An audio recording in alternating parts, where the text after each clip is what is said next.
more can I say? Top Billin. Oh my God, Top Billin. When I saw this, I was jumping up out my seat because I did not know what happened. Quandre Diggs back at it again. Right? They didn't give us a good replay on this one, but we can deduce that they're definitely, I would say, in their 3-deep shell, and you got Quandre at that post. You get this right here. Van Jefferson, the route genie, I called him in college. That man be getting it in. You can see Tariq Woolen here in a conflict of deployment. If this goes down his way, he would have this obviously in his deep third of the field, meaning this way if the route went that way. And he also has somebody in front of him. So this is a good plan by the Rams, right, to really attack one person who has a conflict of deployment. But guess what? You got that man with all that range right there, and look at this.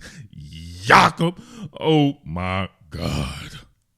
It came out of nowhere. I was like, oh, shit. I was like, they about to lose with a touchdown. And then this has to be the worst right here.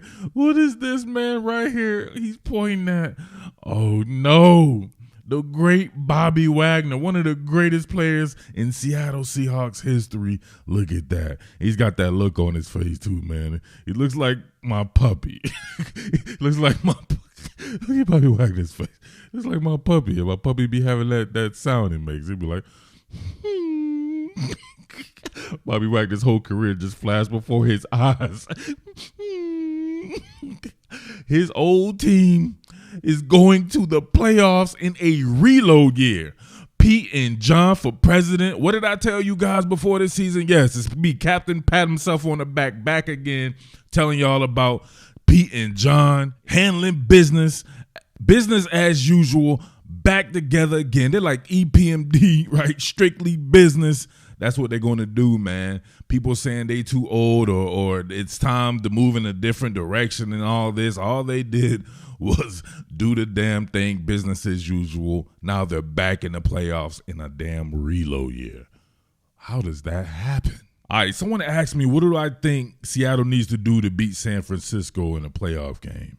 First of all, you Seattle fans need to get on your knees and pray because San Francisco is line of scrimmage dominant, right? You see what they're doing with a quarterback was the last pick in the draft, didn't play 75% of the season, is like something like that, and came in hitting the ground running because it's about the pieces around him, and it's about that line of scrimmage.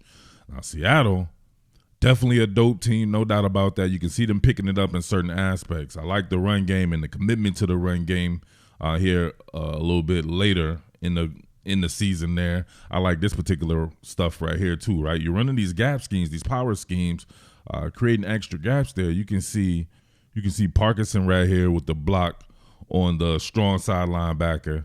And, of course, you get that. That's almost like counter action going on right there with Kenneth Walker, able to navigate this very well. We'll see here. See that delay on it? And look at that. I forgot to talk about the block right there, but you can see it illustrated right there by Damian Lewis right there, kicking out the end man on the line of scrimmage. So that layer is very well right there. You can see Bobby Wagner doing a great job of sifting and searching right here as well. But you get Gabe Jackson gets out on him, and just enough right there real estate for Kobe Parkinson where he's blocking to where Walker's able to skirt this front side here and do the damn thing. Always going to make the first person miss. That's what Kenneth Walker does. Make that man fertilize himself, cause the bowling pin situation. You got a 7-10 split here with everybody going on there. And Walker doing the damn thing. I love this one too. You'll get that counter action again by Kenneth Walker. You're going to be pulling Gabe Jackson, in-man on the line of scrimmage. Abe Lucas here, first thing smoking. You'll get down block. You get a down block, obviously, on the point of attack player here. You'll get Noah Fant right here getting the linebacker, and it's all good. Check it out. Look at the quick hitting action right there. Bing, bang, boom. And then Walker, of course, navigating that bad boy. Just look at the blocking action, though. Run the ball, stop the run. It's the playoffs. It's going first and foremost come down to that, and then we can talk something else from there. But if you can't run the ball or stop the run, especially in a one-game scenario like the playoffs, you can forget about it. Noah Fant doing the damn thing. Great block here by Gabe Jackson, collapsing the spinal column there. And you got Walker here. He could have possibly taken it right here. However, he chose correct, right? Eventually, the linebacker ended up being uncovered there. So he keeps pressing it in that direction right there. And Lucas has to peel back, but he had to leave Bobby Wagner to peel back. And, of course, no tackles getting by Bobby Wagner. We already know that. When you see Shane Waldron attacking the Rams with the same concept but out of different formations, you know he knows something about his old team. So he was going to this ad nauseum, and he had a lot of success with it. I like this one a lot. Out of the Wildcat, 12 personnel, you get that extra blocker in there. Technically, right, you still got Gino out there. He ain't doing nothing but false starting. That was funny. That man lost his balance. But this is pretty cool right here. So you'll be pulling Gabe Jackson right here.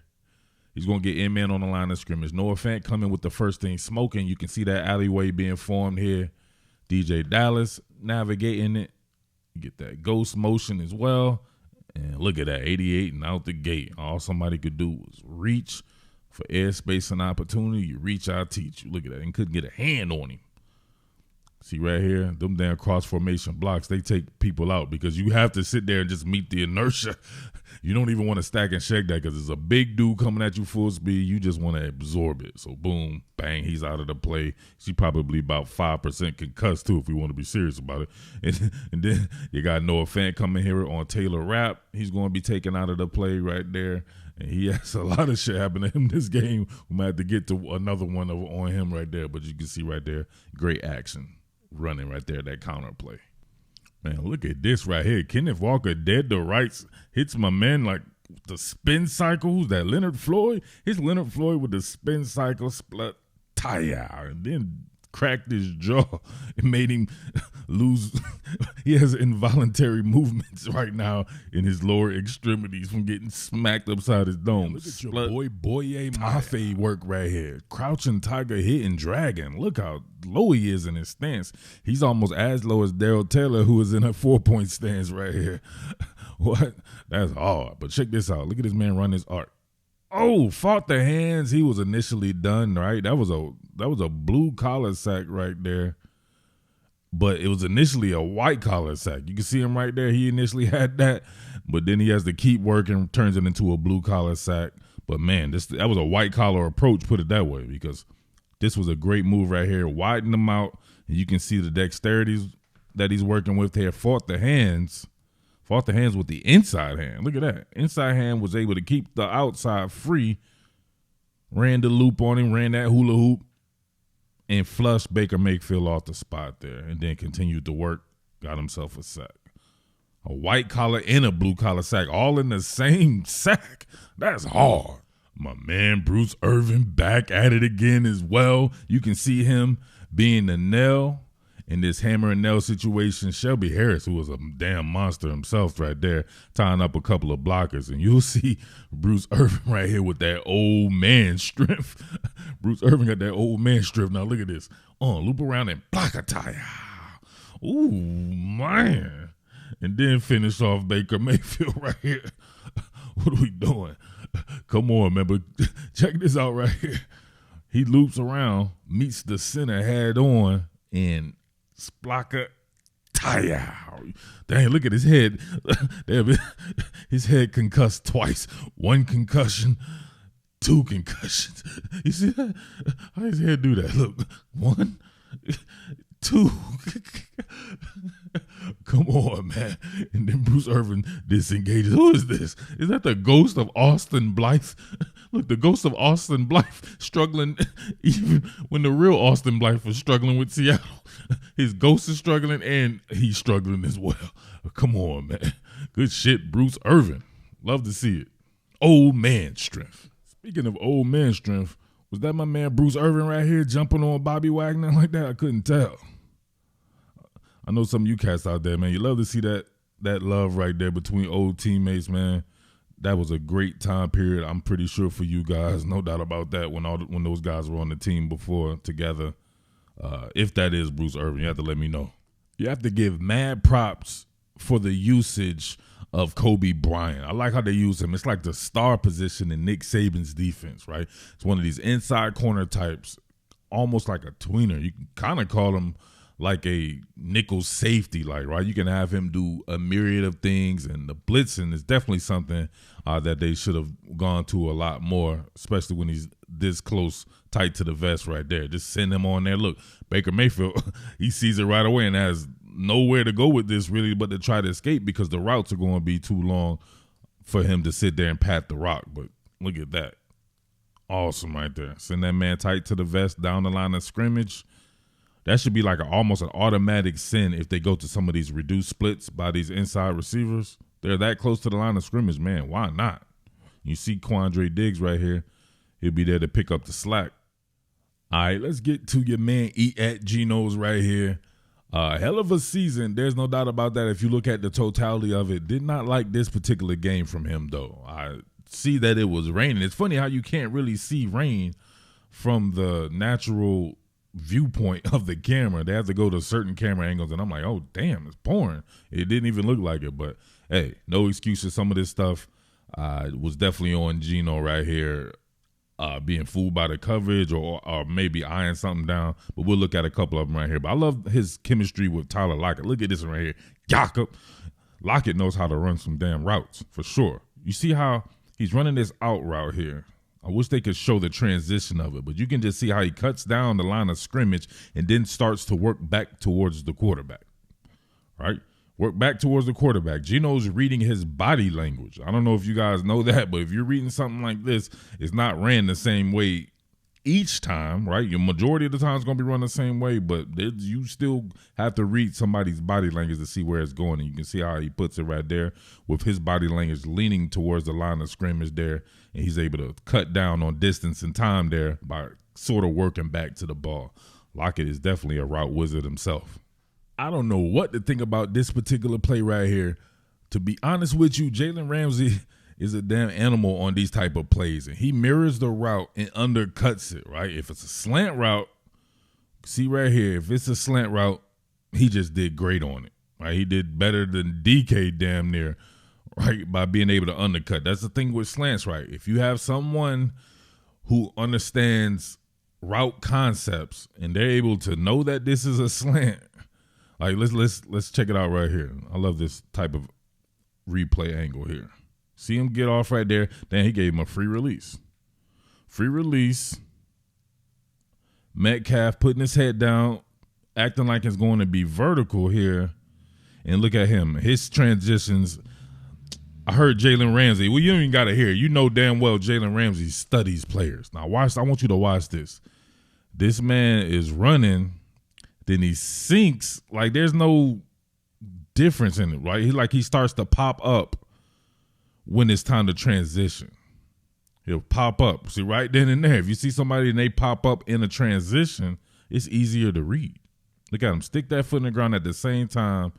I don't know about that right there here, but hey, no harm, no foul right there. They ain't call it at least. Then he goes and undercuts the route. You see the type of angle that he cuts is just like how Tyler Lockett just cut the last one right there. He's going to get to the ball first. And the ball was put out in front of DK Metcalf. Is it? Let's see. Yeah. It's like where he transitioned. I don't know. This is a tough one on me. I don't know who's at fault on this one. I just think it's a great play by Ramsey there, being able to get in front of DK Metcalf. To me, Metcalf has to be a little bit more imaginative in his route running. Like in some of these stems right here, he can give a fake to the outside before getting to the inside or something like that. If you run it this plain and then you start to pop up in your transition, you got a film wizard like Ramsey, man, you're pretty much just giving the play away. I don't know. You have to let me know. Actually, no, I don't give a damn what you think. I already know what the majority of you cats are going to say anyway. Yeah, it's Geno's fault and all this and that. I don't care anymore, to be honest with you. Now, on this one, this is another miscommunication with DK Metcalf here.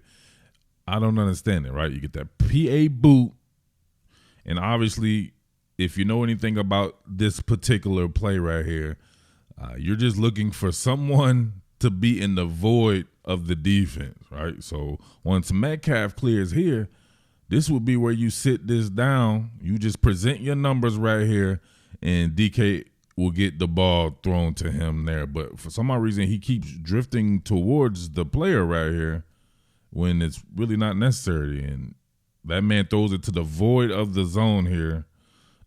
But DK Metcalf keeps running behind the defender. I don't know. They got to get on the same accord with this. It seems like a lot of the times when he goes to DK, it's some type of mistake. Like they cannot get on the same accord. I don't know what to tell you. It is what it is. People going to say Geno sucks. Well, hey, if Geno sucks, cool. Let him suck somewhere else. I've already said this before, but I digress. Very similar to this one right here. Now, he gets bumped off his course right here, which kind of throws off the timing of this route. So you would have to give that because he needs to be on his break right now. You see Geno's already launching that thing. He expects him to be at a spot. He gets bumped off, and you can see the hesitation right there for him having to regather himself. But why not go up with two hands on this? What's that going to do? Go after it with two hands. I don't know, man. Something about him this season is just a little bit different to me. You can tell on this one, Geno predetermined what he thought the coverage was going to be, almost based on the shell here. You'll get Noah Fant right here on a sharp slant. You'll get Kobe Parkinson. He's going to be widening it out right here just to delay it and run pretty much the same route. He thought the safety Laker right here was going to originally just travel with Noah Fant. However, he travels and then peels back and gets the delay. It was a great play by Lake. See right here? See the trail and delay? Look at him stop, put that foot in the ground. He already thought it was going to be man coverage. He predetermined that bad boy and threw it right to him, right in front of Parkinson. Horrible, absolutely horrible on Geno's part right there. He ends up dropping the ball. But, man, still the mistake of predetermining. He needs to definitely make sure post-snap that he checks with Fant right here to see if that is actually true, what he thought pre-snap, and then go somewhere else with this. And he almost, look, Edad Geno's and Dennis Rodman Jr. himself had it going on this play right here. Look at this. Splacker. Tire. Taylor Rapp. He's sleep. Come on. I've never seen a man get his entire spinal cord collapsed, right? Everything you could think of happened on this particular play right here. He was folded like an accordion. He shrunk. Honey, I shrunk the kids. Honey, I shrunk Taylor Rapp. Honey, I shrunk the safety. Look at that man. That was bad. You trying to hit the man that's still like that, there's consequences and repercussions. And then he was walking off. Oh, look at that. Head on the outside. He didn't look like he came to wrap up and everything, man. So I don't know what you can do about that. They got like 80 angles of it, too. Look at this flat tire. Yeah, he tried to wrap up. He tried to bring the thunder and wrap up and everything like that. But you can see right there, he was on autonomous driver. He was asleep. Cherries, lemons, bananas, you know the rest. Full tilt Atlantic City, stand up. What are we doing here? Look at him right now. They had to walk him out as a walker. The Walking Dead right there. He was never the same again. I remember early in the year, people were saying Geno couldn't throw the deep ball. And remember, he was kind of a little bit off with it when they went to Tyler Lockett. I think they got it together in that Detroit game. But has he thrown a prettier one than this? Jakob. Man. Tyler didn't have to do anything. Didn't have to break any type of stride or anything. Over the shoulder, Kyle Tucker style. Nasty. What more can I say? Top Billin.